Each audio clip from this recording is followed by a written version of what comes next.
An ordinary annuity. It's going to be a different type of calculation. Let's cover this up first. So the problem is you will invest $700 per year for 5 years at an interest rate of 3% per year compounded annually. How much will you have in total at the end of 5 years? Now, that means every year we're putting in the $700. And the key thing is, and we're going to do this for this entire lesson, is that we're going to assume that the $700 is put in at the end of the first year. So it's going to be at the end of the first year, at the end of the second year, at the end of the third year, end of the fourth year, and a little bit lamely, as we'll see, the end of the fifth year. And then we'll see how much money we have. And we do that because it makes the calculations a little bit easier to follow. So I have a chart here, which kind of goes through what we did. So this is when we started.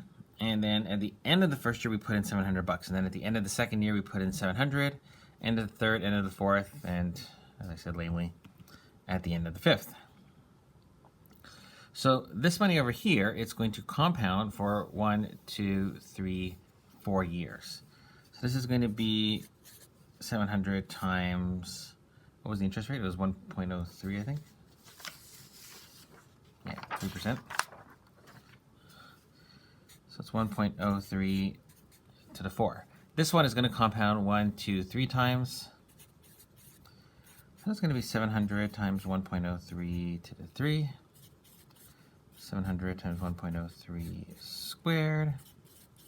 700 times 1.03, well, to the 1, I guess.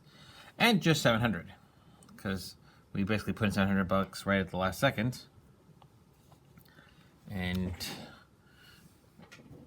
counted that.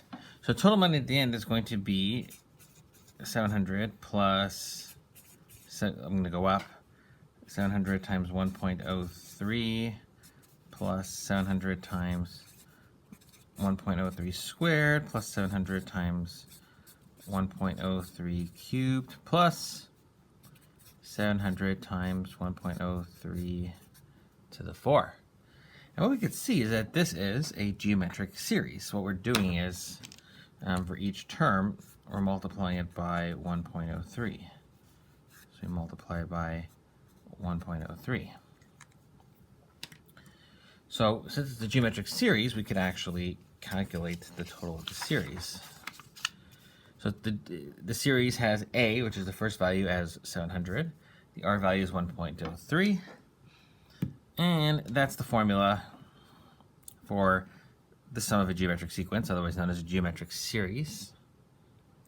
And then we plug in the numbers, and I've pre-calculated it to give $3,716.40. Might be worth doing that. So, what I have, well, let's now turn this into an actual formula. Oh, let's cover that a bit. I've kind of pre-written that one as well. So we're going to say that R is the recurring payment. So kind of like the $700 that we did before. So the 700, 700, 700, 700, we're going to call that the R. I and N are going to be the usual stuff. It's going to be the interest rate per compounding period and the number of compounding periods. And A is going to be the final total amount. I've seen sometimes that it's instead of A, they write FV. I'm not a fan of using 2 letters for a variable, so I'm going to stick with A.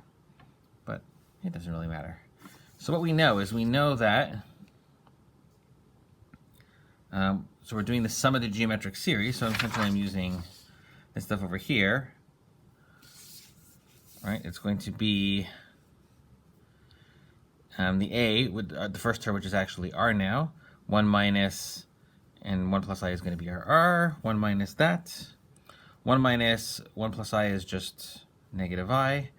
I switched these guys and factored out a negative. And if you follow that, great. If you don't follow that, it doesn't really matter. The final formula turns out to be this, because the negatives cancel. So A is R times 1 plus I to the n minus 1 all divided by I. And that's the formula for an ordinary annuity. An annuity, again, is something that we're putting money in on a regular basis.